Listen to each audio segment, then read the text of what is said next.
octubre de 1880. En los polvorientos talleres de la Maestranza de Artillería de Lima, el aire es denso, cargado con el olor a carbón, metal frío y una desesperación casi palpable. El ingeniero Juan Reboredo observa con creciente frustración cómo sus operarios luchan con el 13º cañón de bronce Gamarra, una pieza de avancarga que se rehúsa a aceptar las nuevas granadas. La fundición es imperfecta, el ánima presenta fisuras casi invisibles y todos en el taller saben que, al primer disparo con una carga de pólvora moderna, el tubo reventará como un melón maduro. Es un ataúd de bronce esperando a cobrar la vida de sus artilleros.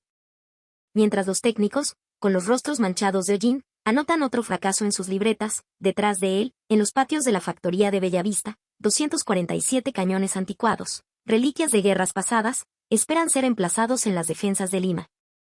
Cada uno de ellos lleva consigo un defecto mortal, una impotencia que sus futuros operadores en la línea de fuego aún no descubren en toda su trágica magnitud.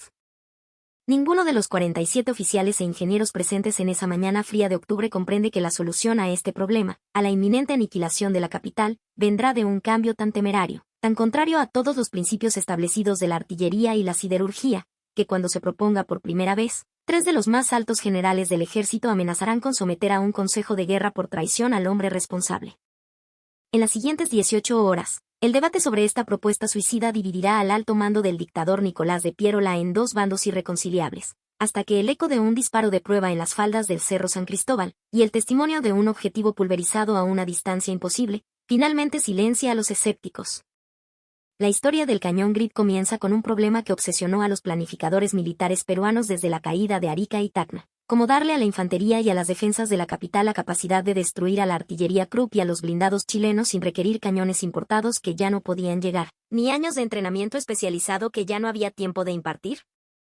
El concepto, en la mente de un hombre, era elegante en su simplicidad, un cañón de hierro forjado, no de bronce fundido, reforzado con anillos de acero, capaz de disparar proyectiles modernos con la misma potencia y alcance que las piezas alemanas del enemigo. Un cañón de retrocarga, hecho en el Perú, con los despojos de la industria nacional.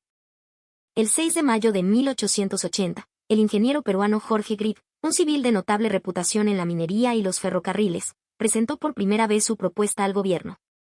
Para noviembre de ese mismo año, ante la inminencia del desembarco chileno, su idea pasó de ser una curiosidad teórica a la única y desesperada esperanza de Lima. La producción, si se le podía llamar así, comenzó en un rincón olvidado de la Maestranza, con un puñado de obreros y el desdén de la oficialidad. Para Grip, la tarea era monumental. Las especificaciones técnicas que proponía parecían una fantasía en el papel. Un tubo de lanzamiento de alma de hierro, con un ánima rayada para dar estabilidad al proyectil. Un sistema de cierre de retrocarga robusto y seguro, que permitirá una cadencia de fuego 10 veces superior a los viejos cañones de avancarga. Y lo más crucial, la técnica del sunchado, forjar anillos o sunchos de acero, calentarlos al rojo vivo y colocarlos sobre el tubo del cañón para que, al enfriarse, lo comprimieran con una fuerza formidable, dándole la resistencia necesaria para soportar las presiones de la pólvora sin humo. Teóricamente, un cañón así podría perforar el blindaje de los acorazados chilenos o silenciar sus baterías de campo. El coronel Andrés Avelino Cáceres, héroe de la Breña y uno de los pocos militares con verdadera experiencia en combate, recordaría años después su primera conversación con Grip en octubre de 1880. Un ingeniero civil, con las manos limpias de un caballero, me aseguró que con rieles de tren y los ejes de una locomotora vieja podría fabricar un cañón superior a un Krupp. Sonaba demasiado bueno para ser verdad. Cáceres tenía razón en ser escéptico. Lo que los cálculos de Grip no podían prever era el defecto fundamental en la mentalidad de la élite gobernante, un desprecio por el ingenio peruano que se haría devastadoramente obvio. El problema de Perú no era solo técnico, era cultural. La artillería peruana, adoptada desde la independencia, consistía en cañones de bronce de avancarga. El proyectil y la pólvora se introducían por la boca del cañón. Eran imprecisos, de corto alcance, y tras varios disparos, el bronce se sobrecalentaba y corría el riesgo de explotar. Los ingenieros del ejército, educados en academias europeas, basaban sus esperanzas en la compra de cañones de acero de retrocarga Armstrong o Krupp. En estas piezas, el proyectil se cargaba por la parte trasera, gracias a un complejo mecanismo de cierre, lo que permitía un disparo mucho más rápido y seguro. Además, su ánima rayada hacía girar el proyectil, dándole una precisión y un alcance que los cañones peruanos no podían ni soñar. El problema surgió cuando el bloqueo naval chileno hizo imposible la importación de estas armas. El Perú estaba atrapado con su artillería del siglo XVIII para enfrentar a un enemigo del siglo XIX. La campaña del sur fue una masacre artillera. En las batallas de San Francisco y Tarapacá, los informes que llegaron al Ministerio de Guerra en Lima eran consistentemente alarmantes. El sargento mayor Pedro Ureta, del batallón Cepita, escribió en su informe de acción del 27 de noviembre de 1879, nuestros cañones apenas hacían blanco a 1500 varas. Los Krupp chilenos nos batían con precisión desde más de 3000. Disparé 3 andanadas contra una batería enemiga. La primera se quedó corta. La segunda se desvió. La tercera no ocurrió, porque el tubo de mi pieza se rajó y mató a mi cargador. Poníamos el pecho, pero nos mataban desde lejos, sin poder responder. Este fenómeno, la abismal diferencia tecnológica, se convirtió en la pesadilla del ejército peruano. En condiciones reales de combate, la artillería peruana era inútil. La geometría de las defensas, las trincheras y los fuertes, no servía de nada si el enemigo podía bombardearte desde una distancia segura, con total impunidad. Para marzo de 1880, tras la desastrosa campaña de Tacna y Arica, el problema había escalado de preocupación táctica a crisis estratégica. El Ministerio de Guerra había recibido 847 informes de combate documentando la inferioridad de la artillería nacional. Las tasas de efectividad contra las posiciones chilenas eran menores al 5%. En otras palabras, 19 de cada 20 disparos peruanos fallaban o no tenían efecto alguno. El dictador supremo, Nicolás de Piérola, un hombre carismático pero de un ego colosal y con una fe ciega en las soluciones extranjeras, convocó una conferencia de emergencia el 4 de octubre de 1880 en Palacio de Gobierno. En el Gran Salón, se reunieron 23 de sus más altos oficiales, 11 asesores civiles y 2 representantes de casas comerciales europeas que prometían, sin éxito, romper el bloqueo. Piérola colocó sobre la mesa de caoba un fragmento de una granada Krupp, recuperada del campo de batalla. Sus bordes afilados brillaban bajo la luz de los candelabros. Caballeros, comenzó Piérola con su característica grandilocuencia. Tenemos 60.000 hombres dispuestos a morir por Lima. Hemos fabricado miles de cartuchos y bayonetas. Pero, según los informes de campo, estamos armando a nuestras tropas con cañones que son más peligrosos para nosotros que para el enemigo. Si no solucionamos esto en 60 días, el general Baquedano almorzará en este mismo salón. El consenso experto era unánime y desalentador. El general Manuel de la Cotera, jefe de la maestranza, presentó cálculos que mostraban que intentar fabricar un cañón de acero moderno desde cero requeriría importar maquinaria de Europa, construir altos hornos que no existían, y traer técnicos extranjeros, un proceso que tomaría un mínimo de 2 años. El doctor Aurelio de Negri, un influyente miembro del gabinete, fue más directo. La física industrial es inflexible. Un cañón de retrocarga requiere un acero de una calidad que el Perú no puede producir. No hay forma de evitar esto sin la tecnología europea. Pero fue entonces, el 17 de octubre de 1880, que el ingeniero Jorge Grip, un hombre de 42 años, de mirada serena y verbo preciso, que llevaba solo unas semanas como asesor civil del gobierno, propuso algo que horrorizó a los expertos reunidos. Grip había estado estudiando manuales de metalurgia franceses y alemanes, y había observado los ejes rotos de las locomotoras del ferrocarril central. Notó algo que los militares, en su rígida formación, habían pasado por alto. La resistencia de un cañón no provenía únicamente de la calidad de su metal base, sino de las tensiones internas a las que era sometido. Y si, propuso Grip, con una calma que contrastaba con la tensión del ambiente, en lugar de intentar forjar un tubo de acero perfecto, que no podemos, usamos un tubo de hierro fundido de buena calidad, y lo reforzamos externamente. Y si, continuó, su voz ganando fuerza, lo comprimimos con anillos de acero al rojo vivo, creando una pieza compuesta, un cañón, sunchado, que distribuya la presión del disparo. La reacción fue instantánea y hostil. ¿Un cañón hecho a pedazos? Con remiendos, el general Lacotera casi escupió su pisco. Ingeniero, ¿ha perdido usted completamente la razón? Eso es una aberración, no un arma. Defenderemos Lima con honor, no con tuberías de hojalatero. El general César Canevaro fue más brutal. Esto viola todos los principios de la artillería moderna que conocemos. Es como intentar detener una inundación con un muro de adobe. Es una propuesta indigna. Grip insistió. Señores, con todo respeto, sus principios nos están llevando a la derrota. Los manuales muestran que la técnica del sunchado es viable. Un tubo interior de hierro, que resiste la erosión, y sunchos exteriores de acero, que soportan la tensión. El cierre de la recámara, la parte más compleja, la podemos labrar a partir de los ejes de acero de las locomotoras o de los trapiches de las haciendas azucareras. Durante 4 horas, el debate se volvió cada vez más acalorado. 3 generales amenazaron con acusar a Greeb de insubordinación y de sembrar falsas esperanzas.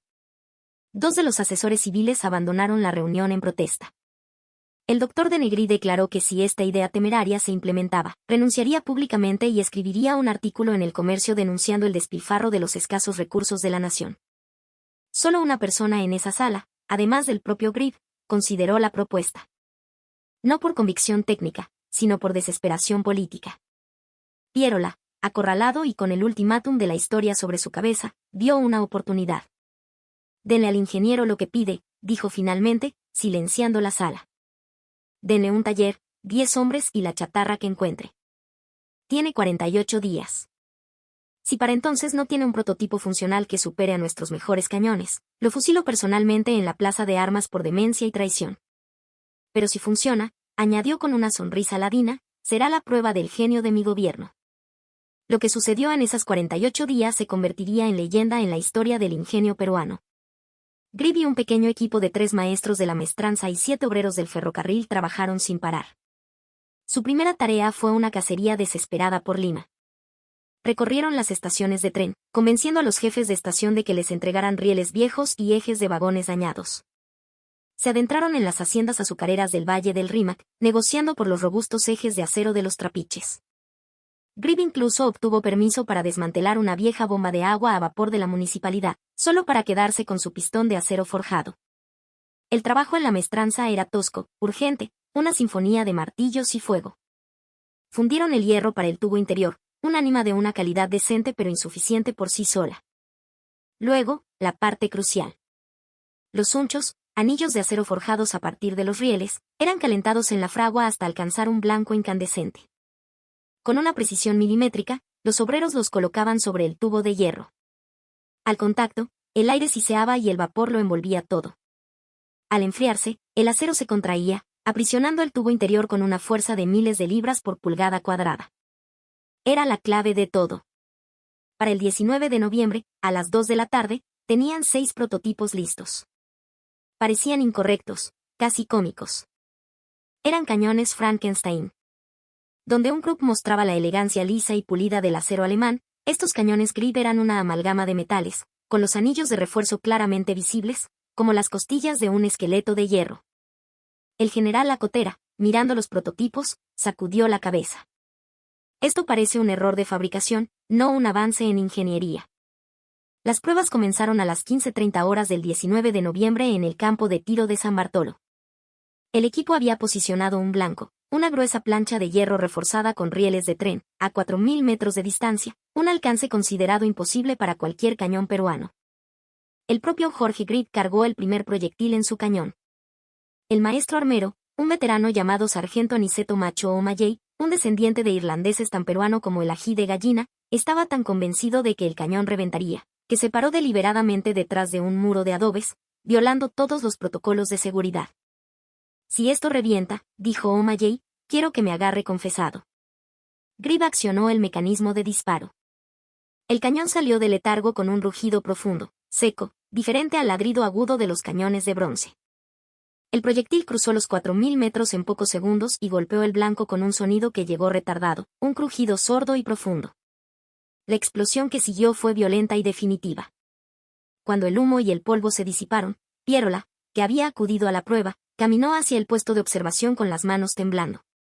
Un oficial con un catalejo gritó, con la voz quebrada por la emoción, «donde antes había acero sólido, ahora hay un agujero. Un agujero perfectamente circular. El proyectil ha penetrado completamente». «Disparen los otros 5», ordenó Pierola, con una voz que intentaba sonar serena. Los siguientes 5 disparos produjeron resultados idénticos. 6 agujeros perfectos, 0 fallas, 0 explosiones de cañón.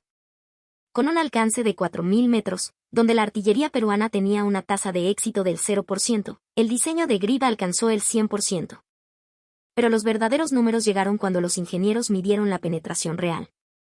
Los mejores cañones peruanos apenas podían abollar una plancha de 1 pulgada. El cañón Greeb, con su proyectil de diseño especial, penetraba consistentemente 4 pulgadas de hierro macizo. ¿Cómo era esto posible? El doctor Denegri, el mismo hombre que había amenazado con renunciar, estudió los restos del cañón de prueba durante 3 días antes de admitir lo que había sucedido. La técnica del sunchado, contraintuitiva como parecía, funcionaba mejor por 2 razones que los modelos teóricos no habían predicho. Primero, distribuía la presión uniformemente. El tubo interior de hierro resistía el calor y la fricción, mientras que los sunchos exteriores de acero contenían la fuerza bruta de la explosión, evitando las fisuras que plagaban a los cañones de una sola pieza. Segundo, y más significativamente, el sistema de cierre, labrado a partir de un macizo eje de locomotora, era tan robusto que permitía usar cargas de proyección mucho más potentes. El 24 de noviembre de 1880, Pierola aprobó la producción inmediata del nuevo diseño, designado oficialmente como cañón sistema Grip. Las modificaciones requeridas en la maestranza eran mínimas. Adaptar los tornos y las fraguas requirió solo 12 días, en lugar de los 2 años predichos. El costo por unidad era irrisorio, pagado con chatarra y el sudor de los obreros. Para finales de diciembre, los primeros 50 cañones Grip llegaban a las líneas de defensa de San Juan y Miraflores. El sargento Ureta, el mismo hombre cuyo cañón había reventado en Tarapacá, probó el nuevo diseño el 8 de enero de 1881. Su informe de combate es escueto pero elocuente. Disparé 2 proyectiles contra una posición simulada a 5.000 varas. Ambos penetraron el parapeto. El cañón no patea. Se carga rápido. Solicito 100 proyectiles más inmediatamente.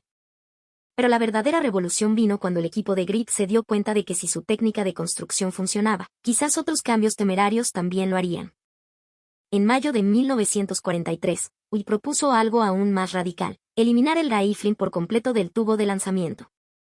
El baffling, granuras en espiral dentro del tubo diseñadas para hacer girar el proyectil y mejorar precisión.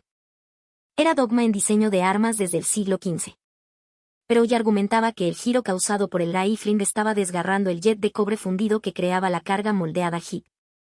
A 3 gramos Fahrenheit, el cobre se comportaba como líquido durante los microsegundos críticos de penetración. El giro rotacional, en lugar de estabilizar el jet, lo dispersaba como agua de una manguera giratoria. El mayor Uy, todavía escaldado por haber estado equivocado sobre la nariz Roma, lideró la oposición. Eliminar el rifling reducirá la precisión a niveles inaceptables. Los cohetes volarán erráticamente. Ull contraargumentó con datos de pruebas de alta velocidad, mostrando que el rifling del M1 estaba generando 2.4 revoluciones por minuto de giro en el cohete. Esta velocidad rotacional creaba fuerzas centrífugas que literalmente arrancaban el jet de cobre, reduciendo la penetración en un estimado 1520. Las pruebas en las líneas de Miraflores reivindicaron nuevamente a Grip. Sus cañones, con un ánima rayada pacientemente labrada, disparaban con una precisión asombrosa. Pero el verdadero salto cualitativo vino de su sistema de retrocarga. La cadencia de fuego se multiplicó por 10. Un artillero peruano ahora podía disparar tantos proyectiles en un minuto como antes en 10.